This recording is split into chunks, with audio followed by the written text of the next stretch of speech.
Hello students, I am Akash from Sai Academy and today we are going to learn how to write an article.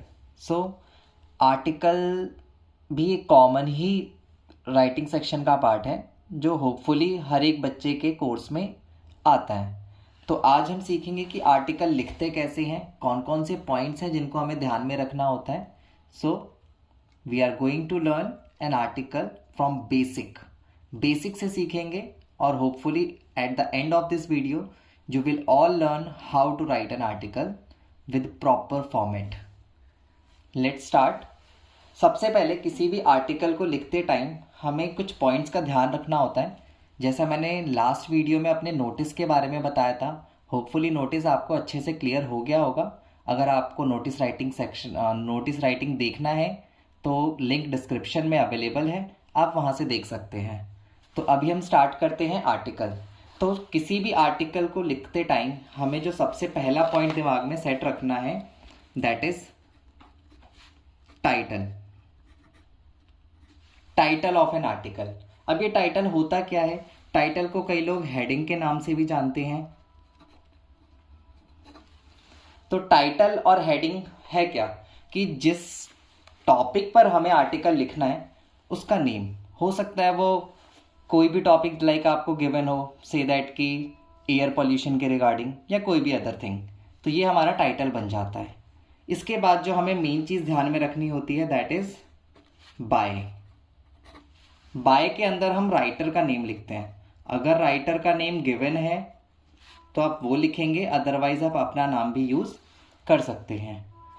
Secondly, बहुत simple सी चीज़ें हैं, इसमें कोई notice की तरह कोई खास फॉर्मेट भी नहीं है। जैसे आप ऐसे लिखते हो उसी की तरीके से होता है, बस थोड़ा सा चेंज है। सेकेंडली जो आपको ध्यान रखना होता है दैट इज कंटेंट। अब ये कंटेंट एक मेजर पार्ट होता है। कंटेंट में हमें ध्यान रखना होता है कि कौन कौन से कंटेंट आएंगे। तो कंटेंट होता क्या है? सबसे पहले कंटेंट के 3 पार्ट होते हैं। 3 पार्ट कौन सा?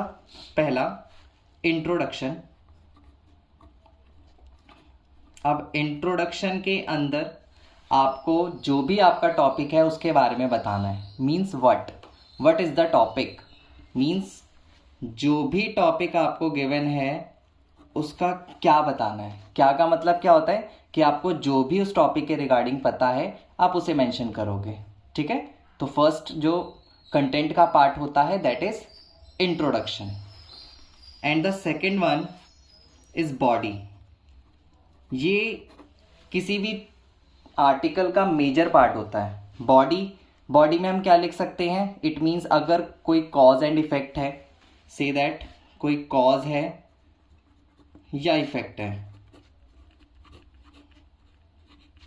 या फिर हो सकता है वो कोई एडवांटेजेस हो या डिसएडवांटेज,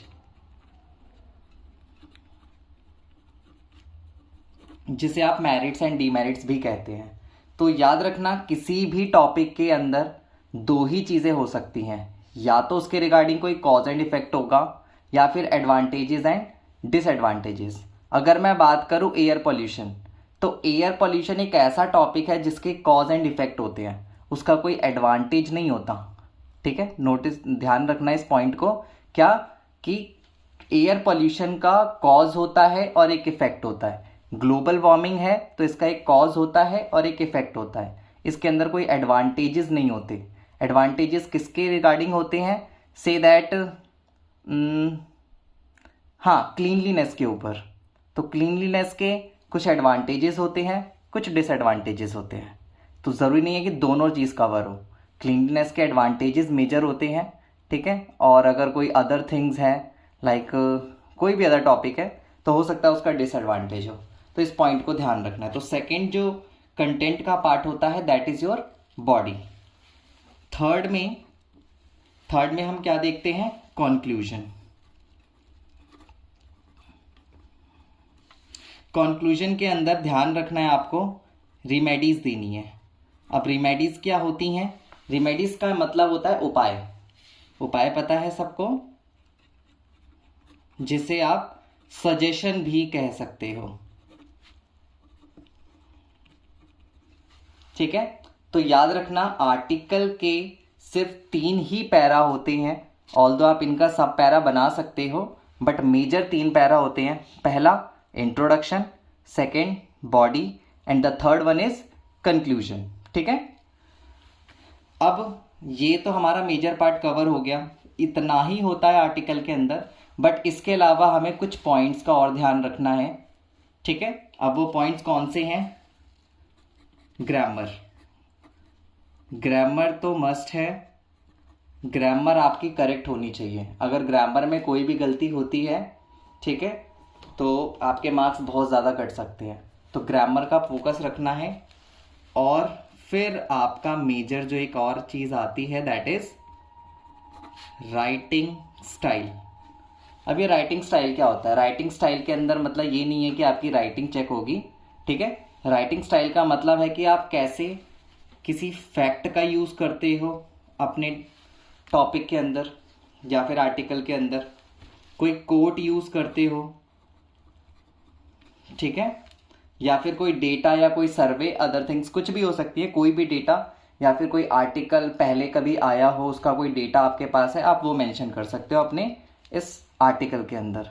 तो ये कुछ मेजर थिंग्स होती हैं जिसके बेसिस पे, जिसको ध्यान में रख के आपको अपना आर्टिकल लिखना पड़ता है।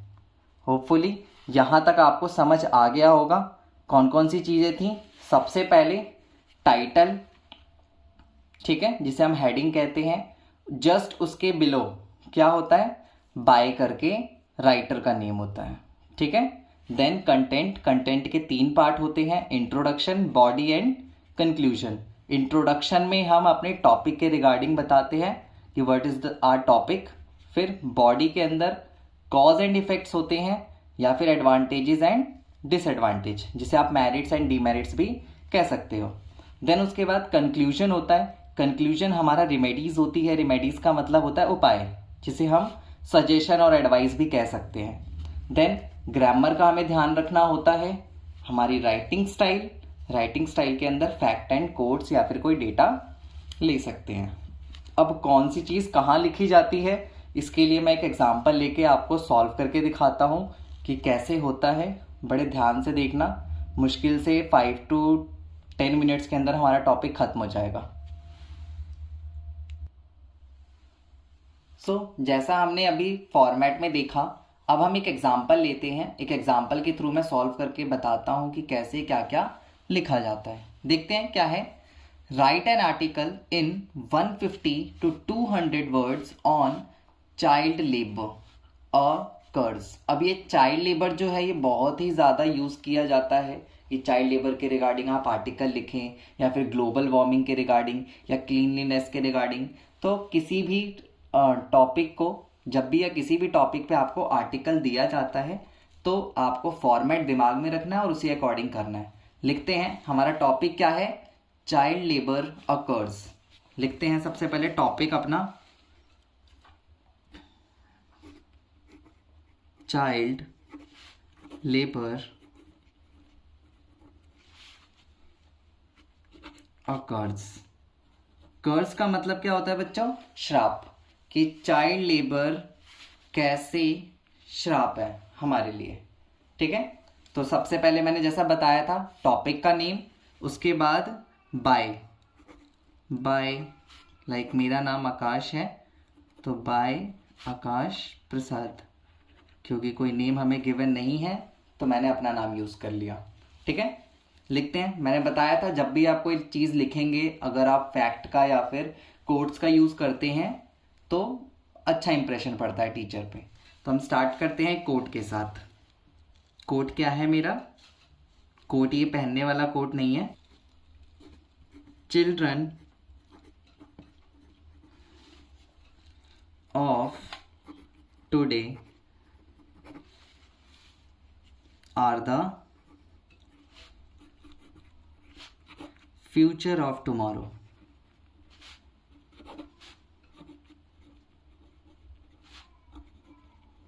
ये मेरा कोट है इसका, children of today are the future of tomorrow.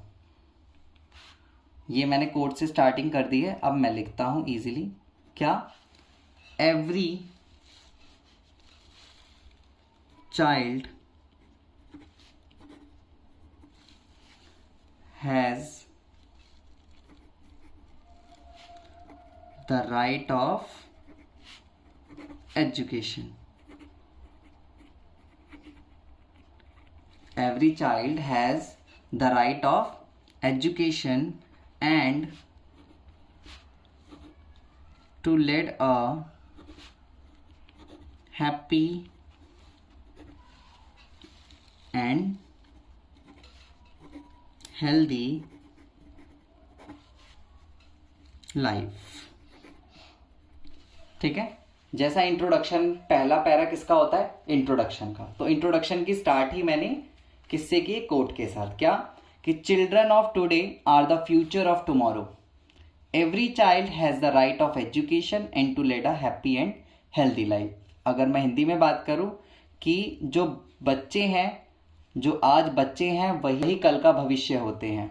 So every child has the right of education. तो जितने भी बच्चे हैं सब पे समान अधिकार है, क्या? पढ़ाई का, पढ़ने का, और ताकि वो अपना भविष्य खुशी से बिता सके, ठीक है, और एक हेल्दी लाइफ जी सके। आगे देखते हैं। इंट्रोडक्शन टॉपिक खत्म हो चुका है, इंट्रोडक्शन जो देना था मैं दे चुका हूं। अब मैं मेन बॉडी स्टार्ट करूंगा। क्या? engaging children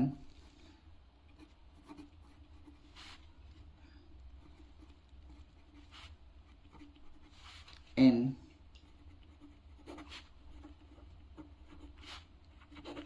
any sort of work inhibits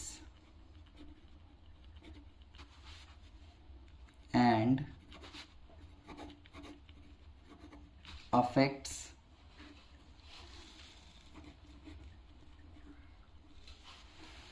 their proper growth। ठीक है, कि अगर बच्चों को किसी भी वर्क में लगाया जाता है तो उनकी ग्रोथ प्रॉपरली नहीं हो पाती। ग्रोथ का मतलब ऐसा नहीं है उनकी हाइट रुक जाती है, इट मीन्स उनकी मेंटल ग्रोथ नहीं हो पाती है। ठीक है, legislative provisions are formulated to prevent the menace of child labor। Hopefully आप सबको पता होगा लेजिस्लेटिव मतलब क्या होता है। अगर पता है तो कमेंट करके एक बार ज़रूर बताना। ठीक है, तो legislative provisions are formulated to prevent the menace of child labour. तो मेनेस का मतलब होता है खतरा। तो अगर लेजिस्लेटिव जो है हमारी, उसने बहुत सारे ऐसे प्रोविजंस बना रखे हैं जिससे चाइल्ड लेबर के खतरे को कम किया जा सकता है या रोका जा सकता है। But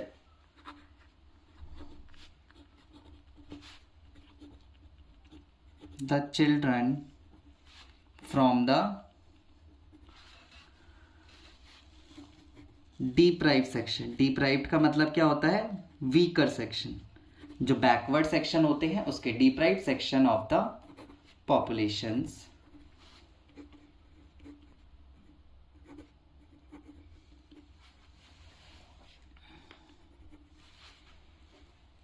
are forced to earn a pittance।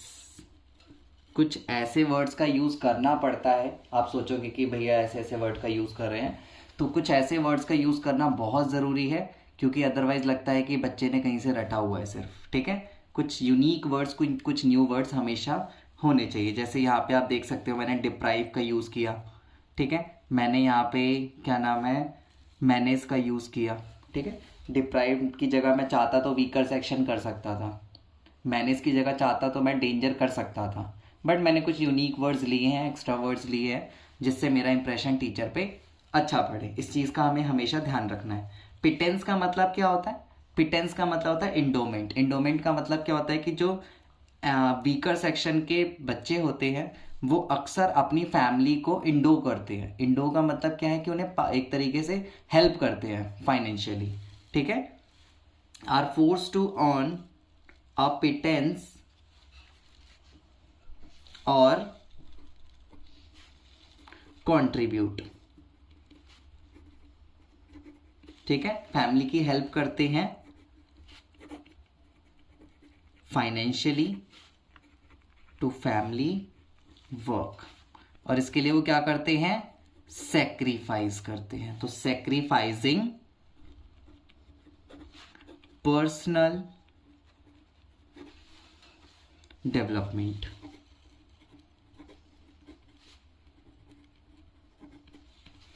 Hopefully यहां तक आपको सब समझ आ रहा होगा कि क्यों लिखा है, कैसे लिखा है, ठीक है। देन अभी हमारा बॉडी ही चल रही है, बॉडी पे हम लिख रहे हैं अभी तक, ठीक है।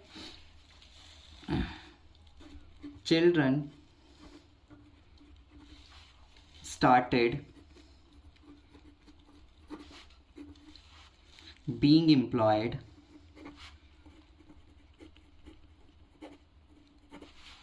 both on farms and factories। जैसा मैंने बताया था कि किसी भी बॉडी के अंदर जो भी टॉपिक हमारा होता है, या तो उसके एडवांटेजेस होते हैं, डिसएडवांटेज होते हैं, मेरिट्स होते हैं, डीमेरिट्स होते हैं, या फिर कॉज एंड इफेक्ट होते हैं। तो इस केस में हम किसकी बात कर रहे हैं? कॉज एंड इफेक्ट्स की, ठीक है। कि क्या क्या रीजंस हैं जिस वजह से बच्चों को काम करना पड़ता है, ठीक है। क्या इफेक्ट्स आते हैं अगर चाइल्ड लेबर हम करते हमारे एरिया में फॉलो होता है तो बच्चों पे क्या प्रभाव पड़ता है उसका, तो उसके इफेक्ट्स क्या होते हैं उसके बारे में हम बात कर रहे हैं। तो children started being employed both on farms and factories. क्यों करते हैं? Because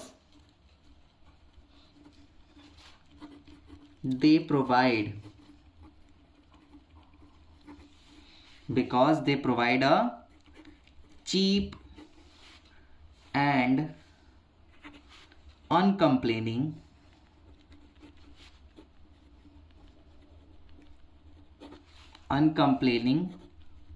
labour force. तो आपको पता होगा जो भी ऐसे इंस्टीट्यूट्स हैं या फिर इंस्टीट्यूशंस हैं या फैक्ट्रीज हैं, फार्म्स हैं, वहाँ पे बच्चों को सिर्फ इसलिए रखा जाता है क्योंकि उन्हें कम वेजेस पे करने पड़ते हैं। अगर वो वेजेस कम देते हैं और ना तो बच्चे उनसे कोई कंप्लेन करते हैं, तो वो चीज़ हमने मेंशन कर दी कि उन्हें इसलिए रखा जाता है because they provide a cheap and uncomplaining labour force, ठीक है। आगे देखते हैं, अगर उसी की जगह बड़े होते तो कंप्लेन्स भी होती और कॉस्टली भी पड़ते, इसलिए एज अगेंस्ट एडल्ट्स, ठीक है। The importance of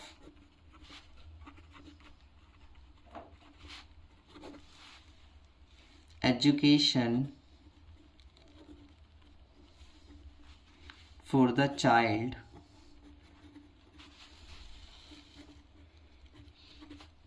was neglected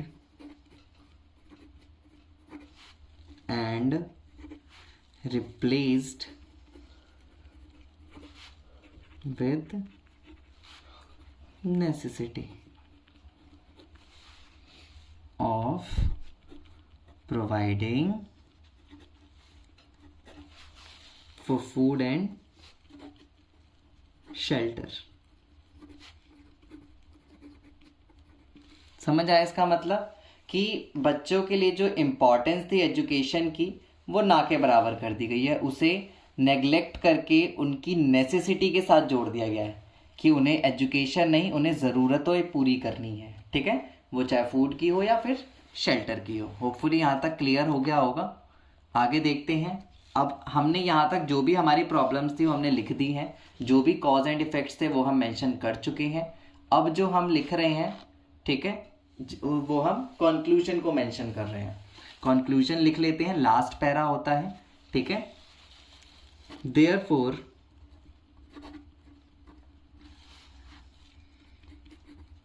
there is a need to look into the problem of child labor।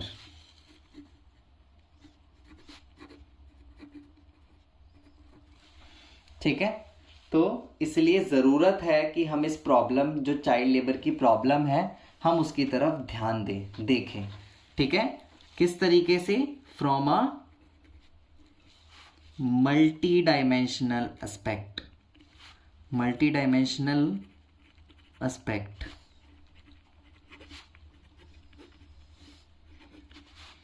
To understand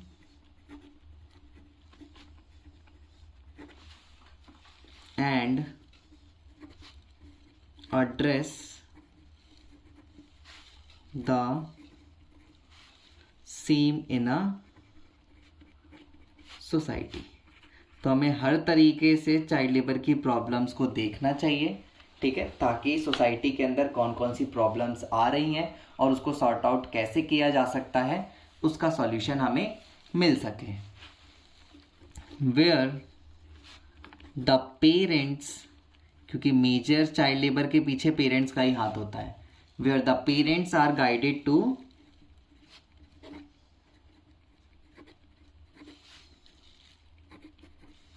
understand the, तो पेरेंट्स को क्या गाइड करना चाहिए कि एजुकेशन की वैल्यू पर्टिकुलर पर्सन की लाइफ में क्या है। तो guided to understand the value of education for the child, ठीक है। तो this will open up a, इससे क्या होगा? This will open up a brighter future for children. इससे क्या होगा? बच्चों का जो फ्यूचर होगा वो पहले से बहुत ज़्यादा बेहतर हो सकता है, ठीक है। तो होपफुली ये हमारा ख़त्म होता है, कंक्लूजन भी। होपफुली आपको ये पूरा टॉपिक अच्छे से समझ आया होगा कि क्या होता है, कैसे होता है, ठीक है। और इसके अंदर कोई बॉक्स वगैरह बनाना कंपलसरी नहीं होता। If you want then you can, but it is not mandatory for all to do this, ठीक है। मिलते हैं नेक्स्ट वीडियो में एक नई वीडियो के साथ, एक नए टॉपिक के साथ। तब तक के लिए आप अपना ध्यान रखें, ठीक है। तब तक एक बार होपफुली आपको नोटिस और आर्टिकल दोनों ही क्लियर हो गए होंगे।